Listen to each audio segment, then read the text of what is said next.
रविवार का दिन था। छुट्टी होने के कारण मैं इत्मीनान से अपने कमरे में अखबार पढ़ रहा था तो अचानक चाचा जी पर नज़र पड़ी। वे सामने उदास व शांत खड़े थे। मैंने बैठने का आग्रह करते हुए कहा, क्या बात है चाचा जी, परेशान से लग रहे हैं? तबीयत तो ठीक है ना? मैं ठीक हूँ बेटा, तुमसे कुछ कहना चाहता हूँ। बैठने के बाद चाचा जी ने धीरे से कहा, तो कहिए ना चाचा जी। मैंने आग्रह करते हुए कहा, क्या बात है चाचा जी, जो दिल में है बेझिझक कह दीजिए। बेटा पवन, तूने कभी भी मेरी बात नहीं टाली है। आज भी इसी उम्मीद से तेरे पास आया हूँ। तेरी चाची का और मेरा विचार है कि तू मिताली से शादी कर ले, उसे सहारा दे दे। बेचारी कम उम्र में विधवा हो गई है और दुनिया में एकदम अकेली है। हम बूढ़ा बूढ़ी का क्या भरोसा, तब वह अकेली कहाँ जाएगी? चाचा जी ने धीरे धीरे अपनी बात रखी। उनकी आंखें सजल हो उठी थी, गला भर आया था। मैं चाचा जी की बातें सुन रहा था और क्या कहूँ समझ नहीं पा रहा था।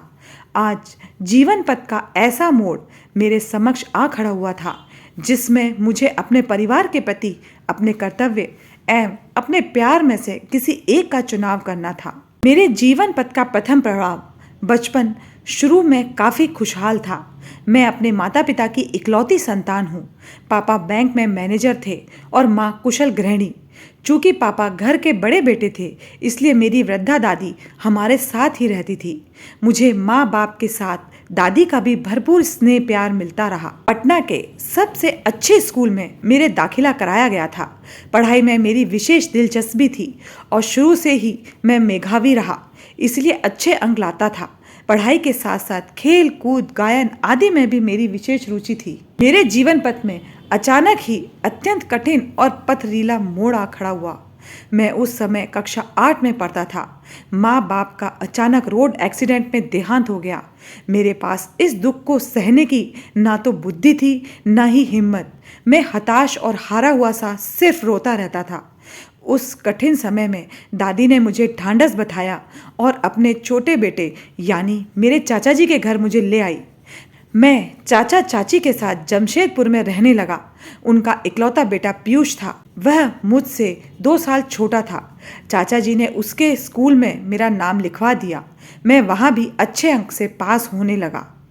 चाचा जी मेरी रहने खाने पीने पढ़ने लिखने आदि सभी व्यवस्था देखते, लेकिन मेरे और पीयूष के प्रति उनके व्यवहार में थोड़ा फर्क रहता। जैसे चाची मुझसे नजरें बचाकर पीयूष को कुछ स्पेशल खाने को देती, लेकिन पीयूष मेरे लाख मना करने पर भी उसे मुझसे शेयर करता। मैं चाचा चाची के सारे भेदभाव नज़रअंदाज कर तहे दिल से उनका आभार मानता कि उन्होंने मुझ बेसहारा को सहारा तो दिया ही, अच्छे स्कूल में मेरा नाम भी लिखवाया। मेरी दादी जब तक रही मुझ पर विशेष ध्यान देती रही, किंतु वे माँ पापा के आकस्मिक निधन से अंदर तक टूट चुकी थी। उनके जाने के 2 वर्ष बाद वे भी चल बसी। चाचा चाची पीयूष की उच्च शिक्षा हेतु अक्सर चर्चा करते, किंतु मेरे संबंध में ऐसी कोई जिज्ञासा नहीं व्यक्त करते। मैंने 12वीं की परीक्षा उच्च अंकों से पास की। फिर बीकॉम करने के बाद बैंक परीक्षा में उत्तीर्ण होकर मैं सरकारी बैंक में पीओ बन गया। इत्तेफाक से मेरी नियुक्ति जमशेदपुर में ही हुई तो मैं चाचा चाची के साथ ही रहा। वैसे भी मेरी दिली इच्छा यही थी कि मैं चाचा चाची के साथ रहकर उन्हें सहयोग दूं, क्योंकि दोनों को ही बढ़ती उम्र के साथ साथ स्वास्थ्य संबंधी समस्या भी होने लगी थी।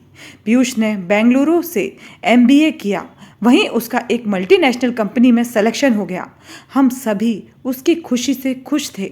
उसे जल्द ही अपनी जूनियर मिताली से प्यार हो गया तो चाचा चाची ने उसकी पसंद को सहर्ष स्वीकार करते हुए धूमधाम से उसका विवाह कर दिया। शादी के बाद पीयूष और मिताली बेंगलुरु लौट गए। पीयूष की शादी के बाद मेरा मन कुछ ज़्यादा ही खालीपन महसूस करने लगा। उसी दौरान कविता ने कब इसमें जगह बना ली मुझे पता ही नहीं चला।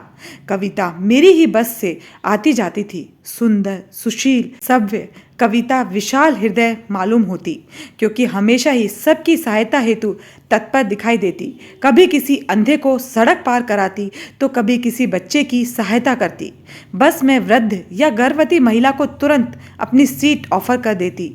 मुझे उसकी ये सब बातें बहुत अच्छी लगती, क्योंकि वे मेरे स्वभाव से मेल खाती थी। हम दोनों में छोटी छोटी बातें होने लगीं। धीरे धीरे हम एक दूसरे के लिए जगह रख साथ ही आने जाने लगे। दोनों को एक दूसरे का साथ अच्छा लगता। मैं उसके प्रति आकर्षण महसूस करता, किंतु चाह कर भी उसके सामने व्यक्त नहीं कर पाता। उसकी दशा भी मेरे समान ही महसूस होती, क्योंकि उसकी आंखें में चाहत, समर्पण दिखाई देता, किंतु शर्मो हया का बंधन उसे भी जकड़े हुए था। मैं अपने विवाह हेतु चाचा जी से चर्चा करना चाहता था, किंतु झिझक महसूस होती।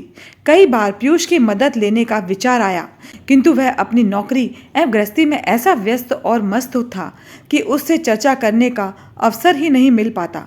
इसके अलावा उसका हमारे पास आना भी बहुत कम एवं सीमित समय के लिए हो पाता।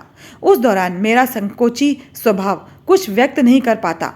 मिताली के गर्भवती होने पर चाची उसे लंबी छुट्टी दिलवाकर अपने साथ ले आई। 5 माह का गर्भ हो चुका था। चाची बड़ी लगन और जिम्मेदारी से उसकी देखभाल करती, तो नए मेहमान के आगमन की खुशी से घर में हर समय त्योहार जैसा माहौल बना रहता। मैं अपने संकोची स्वभाव के कारण मिताली से थोड़ा दूर दूर ही रहता।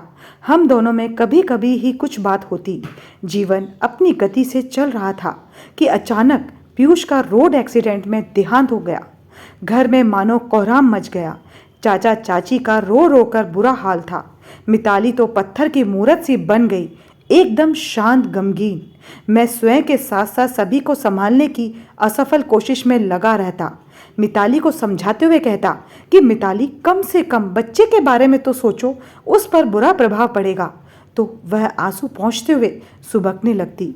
पीयूष के जाने के बाद हम सभी का जीवन रंगहीन, उमंगहीन हो गया था। हम सभी यंत्रवत अपना अपना काम करते और एक दूसरे से नजरें चुराते हुए मालूम होते। जीवन यात्रा की टेढ़ी मेढ़ी डगर मेरे मन मस्तिष्क में हलचल मचा रही थी। चाचा जी मिताली से विवाह करने की बात पर मेरा जवाब सुनना चाहते थे। वे मेरी सहमति की आस लगाए बैठे थे और मुझे ऐसा मालूम हो रहा था कि मेरा गुजरा कल आज मिताली के साथ में मेरे समक्ष आ खड़ा हुआ है। कल जब मैं अपने माता पिता से बिछुड़कर चाचा चाची के समक्ष सहारे की उम्मीद लिए आ खड़ा हुआ था, यदि उस समय उन्होंने सहारा नहीं दिया होता तो मेरा जाने क्या होता। सत्य है, इतिहास स्वयं को दोहराता है। वैसे चाचा चाची यदि मेरी जान भी मांग लेते तो बिना सोचे विचारे मैं सहर्ष दे देता, किंतु चाचा जी ने मिताली से विवाह का प्रस्ताव रख मुझे असमंजस में डाल दिया था। मैंने धीरे से कहा, चाचा जी, मिताली को मैंने हमेशा अपनी छोटी बहन माना है। ऐसे में भला मैं उससे शादी कैसे कर सकता हूँ? बेटा, तुम निराश करोगे तो हम कहाँ जाएंगे? कहते हुए चाचा जी रो पड़े। मैंने उन्हें संभालते हुए कहा, चाचा जी, स्वयं को संभालिए। यूँ निराश होने से समस्या का समाधान कैसे निकलेगा? मैं नहीं जानता था कि आप लोग मिताली के पुनर्विवाह हेतु विचार कर रहे हैं। दरअसल मेरा मित्र पंकज अपने विदुर भैया प्रसून्न के लिए मुझसे मिताली का हाथ मांग रहा था, किंतु मैं उसके प्रस्ताव पर उस पर बिफर पड़ा था कि अभी बेचारी पीयूष के गम से उबर भी नहीं पाई है। उसका बच्चा मिताली के गर्भ में है। ऐसे में मैं उससे कहीं और शादी करने के लिए कैसे बोल सकता हूँ? उसने मुझे समझाते हुए कहा था कि दोस्त, गंभीरता से विचार कर। जो हुआ बहुत बुरा हुआ, किंतु वह हो चुका है, तो अब उससे निकलने का उपाय सोचना होगा। मेरी भाभी बेटे के जन्म के साथ चल बसी। आज बेटा 1.5 वर्ष का हो गया है। मेरी माँ बेटे प्रखर का पालन पोषण करती है, किंतु वे बूढ़ी और बीमार है। भैया दूसरी शादी के लिए इसलिए इनकार कर देते हैं कि अगर उनकी दूसरी पत्नी उनके जान से प्यारे प्रखर के साथ बुरा व्यवहार करेगी तो वे बर्दाश्त नहीं कर पाएंगे। वही सिचुएशन मिताली के समक्ष भी आ खड़ी हुई है, लेकिन वह बेचारी जिंदगी किस सहारे निकालेगी?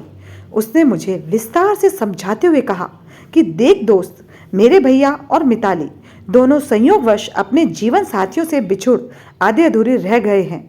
हम दोनों को मिलाकर उनके जीवन को सरल और सफल बनाए, यही सर्वथा उचित होगा। मैंने बहुत चिंतन मनन के बाद तेरे समक्ष ये प्रस्ताव रखा है। दोनों एक दूसरे के बच्चे को अपना कर जीवन साथी बन जाएं, इसी में दोनों का सुख है। जो घटित हुआ उसे तो बदला नहीं जा सकता, किंतु उनका भविष्य तो अवश्य सुधारा जा सकता है। गंभीरता से विचार करने पर मुझे भी पंकज का प्रस्ताव उचित लगा, किंतु आप लोगों से इसके बारे में चर्चा करने का साहस मुझ में न था। आज आपने चर्चा की तो कहने का साहस जुटा पाया। चाचा जी मेरी बातें शांति से सुन रहे थे और समझ भी रहे थे, क्योंकि अब वे संतुष्ट नजर आ रहे थे। चाची जी जो अब तक पर्दे के ओट से हमारी बातें सुन रही थी, लपक कर हमारे सामने आ खड़ी हुई और अधीरता से बोली, बेटा कैसे है पंकज के भैया, क्या करते हैं, उम्र क्या है उनकी और क्या तो उनसे मिला है, वगैरह वगैरह। मैंने उनको पलंग पर बैठाते हुए कहा, चाची जी पहले आप इत्मीनान से बैठिए, मैं सब बताता हूँ।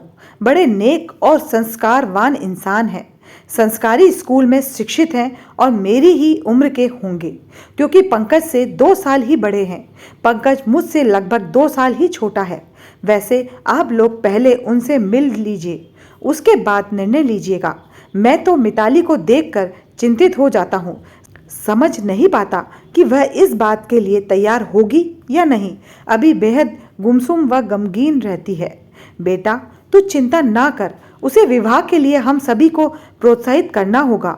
विवाह होने से वह स्वयं को सुरक्षित महसूस करेगी, जिसका प्रभाव घर पर भी सकारात्मक पड़ेगा।